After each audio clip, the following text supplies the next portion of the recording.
Practice Test 3. Part 7. Question 84. What is the current resistance formula when using Ohm's law? R equals E over I. Current resistance formula using Ohm's law is R equals E over I. R equals E over I is current resistance formula using Ohm's law. Question 85. In a commercial building with 25-foot ceilings, what type of lighting would be best to install? High pressure sodium. High pressure sodium lighting for 25-foot ceilings in commercial building. 25-foot ceiling, commercial building, high pressure sodium lighting. Question 86. What would you use to test jacket insulation? Meg ohm meter. Test jacket insulation with Meg ohm meter. Use Meg ohm meter to test wire jacket insulation. Question 87. You have a 480 V motor with 9 leads, how would you wire it? Feeder lines to 1, 2 and 3, connect 6 and 9. Nice, 4 and 8, 5 and 7. 480 volt motor with 9 leads. Feed lines 1, 2 and 3, connect 6 and 9, 4 and 8, 5 and 7. 480 volt motor with 9 leads. Feed lines 1, 2 and 3, connect 6 and 9, 4 and 8, 5 and 7. Question 88. EMT must be supported a minimum from box, 36 inches. Support EMT 36 inches from the box. Must support EMT 36 inches from box. Question 89. What is the minimum conduit for Class 1 Division 2 toxic area? Liquid tight flexible metal conduit. Minimum conduit for Class 1 and Division 2 toxic area is liquid tight flex metal conduit.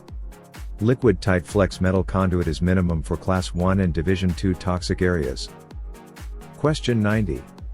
What should you use to stop toxic fumes in conduit? Sealing compound. Use a sealing compound to stop toxic fumes in conduit. Stop toxic fumes in conduit with sealing compound. Question 91. How many conductors are allowed in a sheet of metal auxiliary gutter before you calculate from heat reduction? 30 conductors. 30 conductors allowed in a sheet metal gutter before heat reduction calculation. Before making heat reduction calculation, 30 conductors are allowed in sheet metal gutter. Question 92. The sum of the cross-sectional areas of all contained conductors at any cross-section of a sheet metal auxiliary gutter shall not exceed 20% of the interior cross-sectional area of the gutter. 20% fill of the interior cross-sectional area of conductors in a sheet metal gutter. Sum of cross-sectional areas of all conductors at any cross-section of a sheet metal gutter shall not exceed 20% of the interior cross-sectional area of gutter. Question 93. Which of the 3 elements from last question does the electrical code attempt to eliminate in a hazardous area? Source of ignition. Electrical code attempts to eliminate source of ignition by limiting gutter fill and max conduit fill. Source of ignition is attempted to be eliminated by limiting gutter fill and max conductor fill amount. Question 94. Which of the following is the proper procedure to use when disposing of a fluorescent light? Place in recycle bin.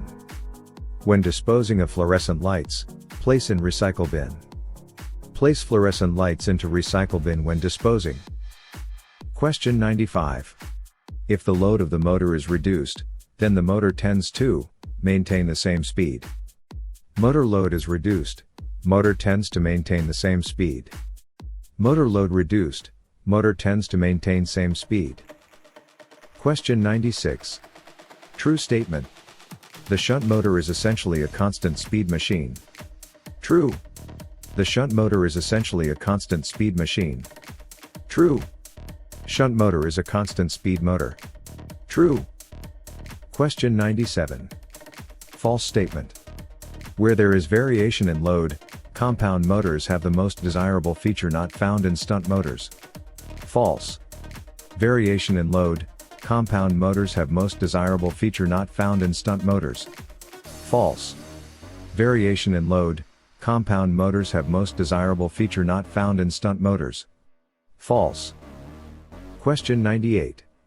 When an electrical contractor saves a building owner money by changes in the specifications of plans of a job, this is called change order. Making changes to specifications of plans on a job is called a change order.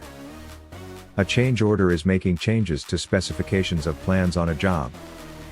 Question 99. How do you identify the terminal of A on a three-way switch when two control locations are required? Traveler. On a three-way switch when two control locations are required, identify terminal A as traveler. Traveler on terminal A of three-way switch with two control locations required. Question 100. What is the minimum rebar for grounding? Number 4. Minimum rebar for grounding is number 4. Number 4 is minimum rebar for grounding. End of practice test 3.